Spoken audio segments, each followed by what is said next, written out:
listening to I Am Refocused Radio with your host, Shemaya Reed. This show is designed to inspire you to live your purpose and regain your focus. And now, here's your host, Shemaya Reed. Hey, welcome to I'm Refocused Radio. We are here once again. And today, man, we have an amazing show lineup for y'all today. We're going to talk to a father and daughter today. We have our special guest, Jay Payleitner, and his daughter, Rayanne. And they're going to be talking about this amazing new book, Girl Dad, that you really should consider getting and really learn about their relationship and what inspires them to write this amazing book. First and foremost, I want to welcome to the show you, Jay, and Ray. Awesome, pretty name to rhyme with. How y'all doing? Shemaya, what a privilege. You know what, when your program is exactly where dads need to be when it comes to helping their daughters and their sons, find their purpose. Sometimes that means refocusing. Sometimes that means starting from scratch. So I've been kind of looking forward to hanging out with you a little bit here. I appreciate you. And also, Ray, how are you doing today, too? Oh, I'm doing great. I'm enjoying kind of getting ready for our book launch here and helping fathers get a little bit of a different perspective on how they can support their daughters throughout their lives. And for those listening, that date, and y'all can correct me if I'm wrong, but based on my notes, the date will be May 9th when this book is ready for people to go ahead and purchase. Available on Amazon already. You can pre-order that kind of thing, and it'll be in some bookstore. It'll be in bookstores.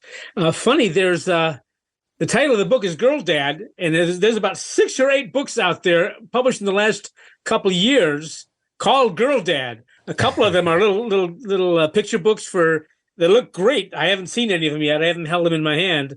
So so at the end of this podcast and radio program, Shemaya, we want to make sure that they go find the Girl Dad book written by Jay Payleitner and Rayanne Payleitner. Although the other ones, I'm sure, have some value too. Well, just make sure y'all listeners right now, you look for the subtitle. It's a father-daughter duo discuss truths that impact a girl's heart, mind, and spirit. And with that said. I was going to say that's the difference, and that's what makes this book special. I've written over 30 books, Shemaya, but this is the first one that I wrote with somebody else, and it's my daughter. So if you can imagine anybody out there, I wrote these 10 brilliant chapters. There were 10 brilliant chapters on your daughter and her hopes and dreams, your daughter and her friends, your daughter and her boyfriends, your daughter and her brokenness, your daughter and her self-image. And so I wrote them, and they ended up in Rayanne's hands. And as the book came together, after every chapter, the last 1,000 or 1,500 words is Rayanne telling me pretty much, Shemaya, why I was wrong. Well, with that's a perfect segue to Rayanne. I mean, at each end of the chapter, like your dad alluded to, you have a Rayanne's reality check. Can you share what that concept was? Yeah, absolutely. It's very funny how this book came to be. You know, growing up, my dad started writing books when I was about maybe 11 or so. And his office that he's even sitting in right now, his office is just about 15 feet away from our kitchen table. And so my whole kind of adolescence into high school and into college, he would often come out of his office, sit at the kitchen table and say, hey, I need to bounce around some ideas. A lot of his books are 52 something. So there's 52 things kids need from a dad or 52 things daughters need from their dad. And each of those, oftentimes he would go, all right, I got 38. I still need to find those last 14. And we would do a little bit of a brainstorm. So it wasn't new to me that he would ask for some insights, but it was never, my words. It was me kind of giving him my perspective and my thoughts. And also when he would turn in a manuscript, he would also make sure to send it out. I have 4 older brothers. And so he would send it out to the 5 of us just because it was about parenting. He wanted to make sure that he wasn't, saying anything wrong or those kinds of things. And so he would send us copies and I would often give him a couple notes, but not really. But this time, Rayanne, I'm going to interrupt for a second. Yeah, go ahead. This book, this book was just supposed to be written by me. And and that was the contract. And it was kind of getting to be like the same old stuff that would come from a dad. And then, Rayanne's going to pick up the story again here, but the whole point was, I thought maybe Rayanne could add her own thoughts, and I could co-write this with her. And my publisher said, yeah, go for it. Anyway, go ahead, Rayanne. I'm sorry to interrupt. No, it's fine. Well, at the time when he was writing this book, I was actually living in Ireland. And so I was pretty far away from the kitchen table. And so he sent me this PDF, and it was hard at the time to make phone calls, kind of accurately with time zones and technology and things like that. So I decided to literally just write out my comments in the form of what became these reality checks. So at the end of each chapter, there's 3 different kinds of sections I write. There's Rayanne's reality checks. There's about my dad, which I give little insights about Jay for the reader so they can kind of get some different context on him. And then there's also Hey Rayanne's, which is kind of a Dear Abby spinoff where I kind of constructed questions that dads might have. And then I wrote out what the answers would be. And really, he jokes and he says that I say all the places that he's wrong. But really how I like to view it is that I'm shifting the perspective for all the dads out there. He's giving you the ideas and the insights and the things to implement as a dad, whereas I give you kind of the perspective and the context to be able to effectively implement them. And that's a good point, Rayanne, because if that wasn't the case, I don't think the title would be Girl Dad. It might just be Dad. well, there you go. You know what? To make those reality checks, so you understand what they are. I'm thinking about the very first chapter, your daughter's and her hopes and dreams. And you know what? And any dad can relate to this. These days, women can be anything they want to be. They go for your MBA, go into politics, get that NCAA scholarship, do science and technology and math and engineering. And that's all good. But at the same time, dads out there, you gotta let your daughter know that she can do all these things, but don't use the world's definition of success as the ultimate idea of success. You need to pursue the mind of Christ. You need to, not blindly or following like a robot.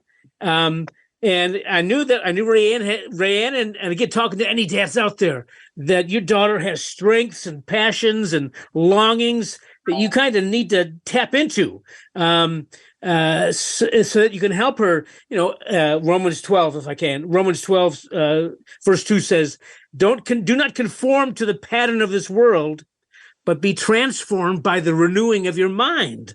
And then you will be able to test and approve what God's will is.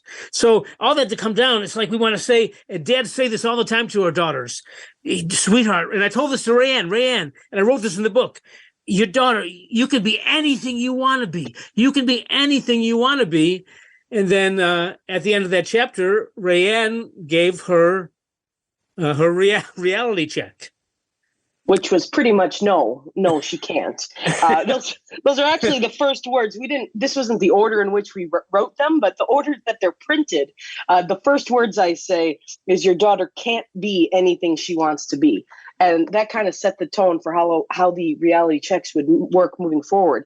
And obviously that sounds a little bit pessimistic, but I was looking at it from more, of course she can't be whatever she wants to be. If your daughter has been, playing basketball for 10 years and still can't dribble with her left hand, she's probably not going to be in the WNBA. If she's struggling with basic high school, biology, she's probably not going to, become a doctor. So it's not about that your daughter can be anything. It's the idea that what your daughter might be could be anything. The thing that I want dads to walk away with is that idea that don't, put your daughter in a box of your own making, of your own experiences. She's going to surprise you. And that's a wonderful thing. That's a beautiful thing. And she can do things that you couldn't possibly imagine.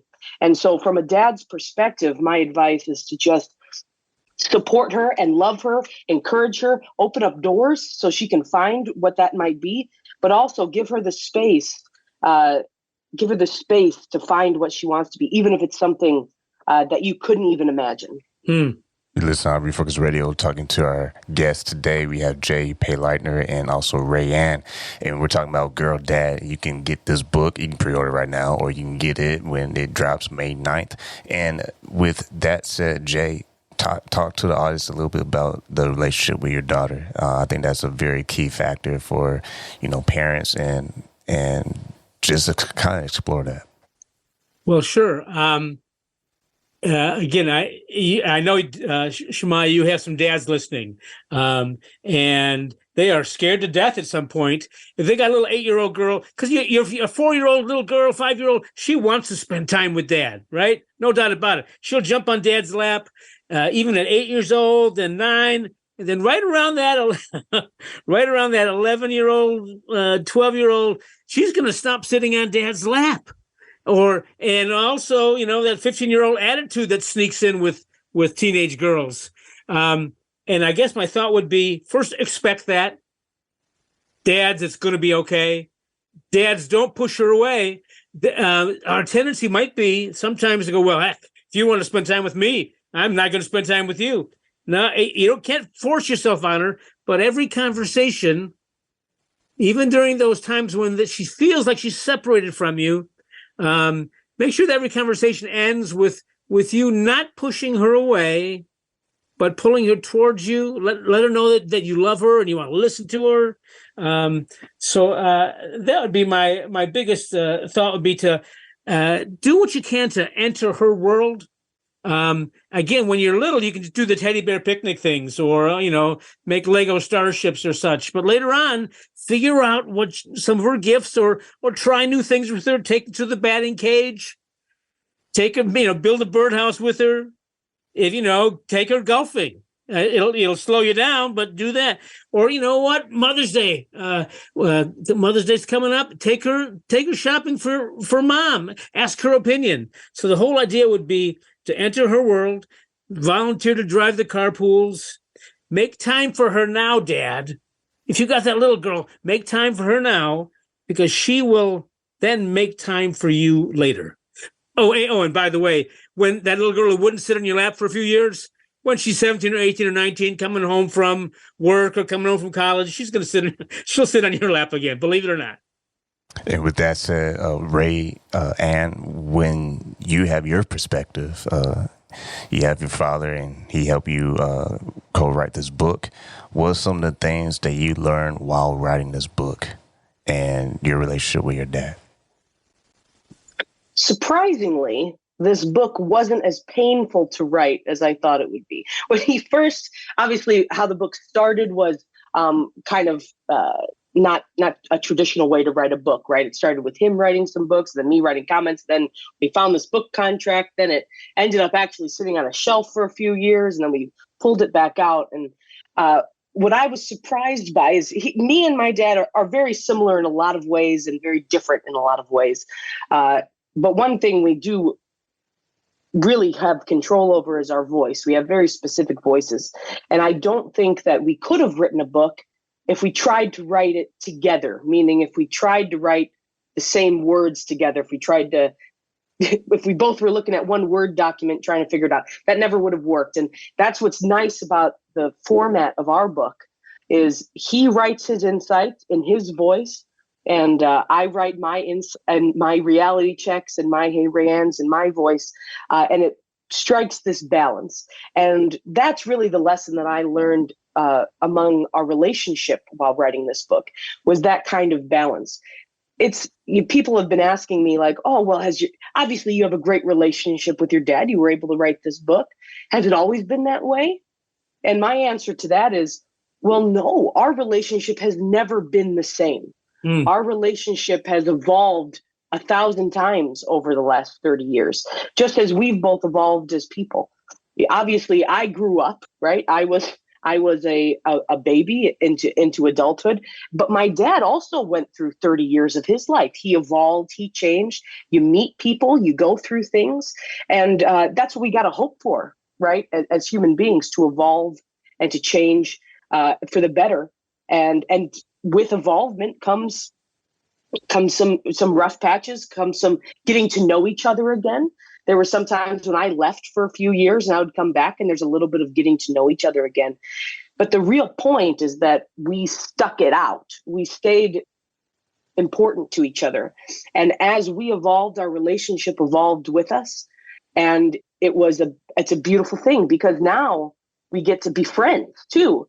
There's this interesting dynamic between us that I guess I knew, but I didn't really know until we started writing this book and until we went through this whole process that he'll always be my dad. And obviously I'm always going to be his little girl. I'm never going to try to convince a dad that their daughter's going to stop being their little girl. But because we get to evolve as people, our relationship gets to evolve and new wonderful things get to come out of it. And so it's all about persevering through that evolution. Shemaiah, I got to tell you, writing the book didn't surprise me with Rayanne, but what has been such a delight, we're on this national media tour. We've been on a couple dozen radio and podcast interviews. I Am Refocused Radio was one of them, of course, and I am learning so much about Rayanne just by her by being on these interviews with her. So thank you for inviting us and letting me know even more about my daughter. I appreciate it.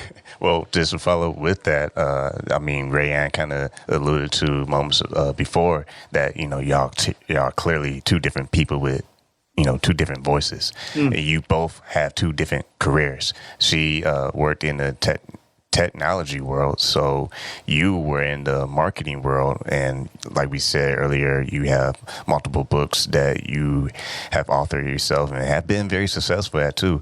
Kind of share how maybe y'all's two different career paths still brought y'all together as a family. Well, a great question. There is gifts we both have, kind of looking at the world in a creative way, looking at the world through, not rose-colored glasses. We're practical stuff that works. I think she's a little smarter than me, but don't tell her that, okay? But I'm going to go back to this whole idea that of spending time together that made us realize that our similarities and our differences, and that would be the idea of having things that we shared in common. For a while, we had our booth. You could have our booth at McDonald's or our park bench. Dad, you could have if you're feeling separated from your daughter, have a park bench. Hey, let's go sit at our park bench. I had a friend who he liked sushi and his growing daughter liked sushi, but mom didn't like sushi. So when that daughter wanted to share something or talk or reconnect with her dad, she wouldn't say, "Hey, Dad, I need to really reconnect with you." She would say, "Hey, Dad, I feel like sushi." So they would go off together and have this hour and a half together where they could talk, but it wasn't hard. It wasn't something they manufactured. It was like a natural part of the progression. And Rayanne and I had a few things that we shared over the years. I think we could. There's a movie or two that we could watch. I mean, the silly movie, Tom Hanks and Meg Ryan, You've Got Mail. We could probably watch that every week for the next 3 years, and we wouldn't get tired of it. That kind of thing. So, anyways, that's the differences were highlighted, and the similarities were highlighted by spending that. Not necessarily quality time together, but kind of quantity time, just making sure it happens. And speaking of quality time, Rayanne, I mean, kind of touching back on what he's saying, when you look at the relationship part, I mean, every relationship has its great seasons and tough seasons. What have you learned so far, just looking back and reflecting how y'all got through the good and tough times? You know what? Probably most of the tough times are on me. I was talking about surprising, right? Your daughter's going to surprise you. And I certainly did that to my parents a couple of times. Not necessarily bad surprises, but surprising surprises. So I decided when I was in high school, we don't come from a military family or anything like that. But I decided that I wanted to try to get into West Point, try to attend the United States Military Academy. And I did that. largely on my own, and it wasn't something that my parents fully understood. Didn't understand why I wanted to do it, didn't really understand it as a concept. And so they learned along with me. But there was a lot of tension in the house then. As you can imagine, I have 4 older brothers. After 4 boys, I'm the one who decides to go off and join the Army. And there was a lot of tension, but I knew because that tension was based in love. Maybe not in the moment, I didn't know that, but I knew that it was it was a fear of the unknown, a fear of my safety, a fear of even me just being in New York, because that's where it is. It's in New York. And there was a lot of unknown, and I was their last child leaving the house. And I knew it came from a place of love. But it was a tension-filled time. Another time was after I got one too many injuries at West Point. I ended up having to leave there, and I chose, instead of moving home, instead of even staying in the country, I chose to move to Ireland, and I lived there for several years, and went to school and worked, and that was also a tension-filled time because I was going through my own kind of evolution, and I pushed them away at certain points, not because I needed them away, but because I needed just some space for myself. And all of these kinds of things, there's these ups and downs that are natural in life, especially natural for daughters and sons as they go through this kind of 17-year-old to 25-year-old kind of space where they're trying to figure out who they are. And while I didn't do a lot of screaming and I didn't do a lot of yelling, I did a lot of pushing away. And so in times, because I knew, because the first 17 years my mom and dad had spent making it very clear to me where my home was, meaning that I could always return there, that my home was with them, so that even if I went very far away, I always had a place. Even if I, did terrible things, which I didn't do, but even if I did those things, I still had a place to return, and people who loved me and wanted to support me. Because I knew that I could push them away a little bit, but then they would be there waiting for me when I chose to step back into their space. And that's what I think is the key. Don't be afraid when your daughter, pushes you away a little bit. Don't be afraid when she walks away, when she needs space, even as she gets into adulthood, as she goes through her different phases of life, whether that be getting married, whether that be starting her career, whether that be having kids, whether that be or trauma that happens to her, but not to you. Right?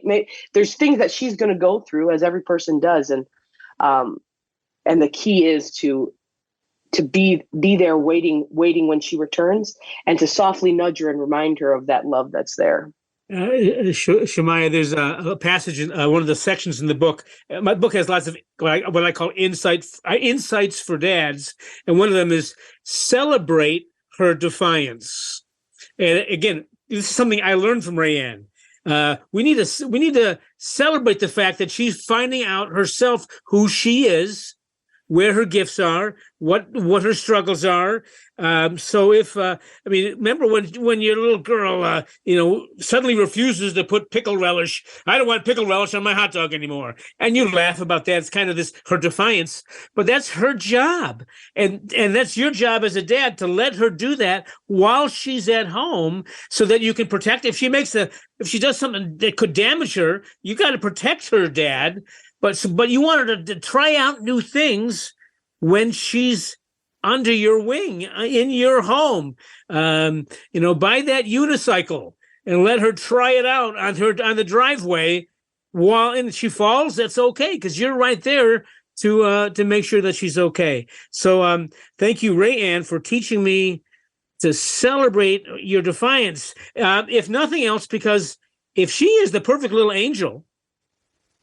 Guys, anybody listening, if your daughter's a perfect little angel for, 17, 18, 19 years, she's going to go off and she's going to spread her wings and not be an angel and make some difficult decisions. She's got to know that there are consequences. She's got to know that she has to be responsible for her own choices. So there you go. Celebrate your daughter's defiance, guys. Once again, listen on Refocus Radio, talking to our guests today, our two guests, Jay Payleitner and also Rayanne, about the book, Girl, Dad. It will be out in May 9th, but you can pre-order right now. And with that, as we kind of wrap this up, I want to ask you, Jay, and then next, same question for Rayanne. When it comes to relationship, y'all kind of hit it throughout the episode, but you are also people of faith when it comes to having that relationship bond, daughter and dad. What has helped you keep that bond from breaking? Oh, I can't. That's a great question, and that's a great way to end this thing. I often go back to the great verse on parenting in Deuteronomy chapter 6. These commandments I give you, impress them on your children. Talk about them when you sit at home and when you walk along the road, when you lie down and when you get up. I call that my chat over waffles verse, because it's talk about them when you sit at home, when you're watching a TV show or just, hanging out, when you walk along the road, or also when you're, doing the carpool or driving them to, I drove Rayanne hours and hours and hours to softball practices and softball tournaments. Man, that's when we had our best conversations, was on the road. Talk about back to Deuteronomy 6. Talk about them when you lie down and when you get up. So we're talking, chatting over waffles or bedtime prayers. This is not, that relationship you're building is not a one-time shot.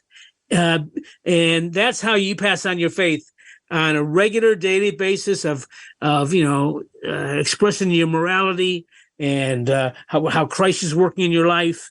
And the bigger issues, the worldview, that's how you pass on a worldview, is by entering her world, inviting her to enter your world, and impressing them on her or on your son on a daily basis. And how about you, Rayanne? What some things you learned along the way that helped strengthen your bond with your dad? I mean, certainly that he's a person. Right. I think that's we talk a lot about how, your little girl, she's your princess and she's perfect, when she's 2 or 3. And then, from a daughter's perspective or any child's perspective, your dad is the superhero, right, who can do anything. And that's a wonderful thing for a season. But superheroes and princesses don't actually exist. They're not real.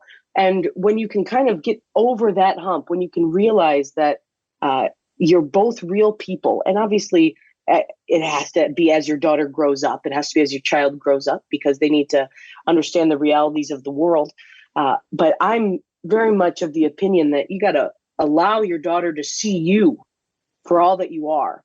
And when you struggle with your faith, or when you have doubts, or when you struggle in your relationships, or with certain anger or sin or whatever it is, because you're a human being, right? Dads are human beings.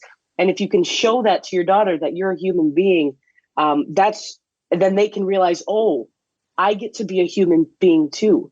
I don't have to be perfect. I want to try. I want to strive for greatness. I want to strive to be the best that I can. But when I fail, it's not a failure of me. It's just a blip that I can work through, that I can persevere through. And so I think as we go through the different stages of the father-daughter relationship, be open with your daughter, and that will let your daughter be open with you. And you become real people then.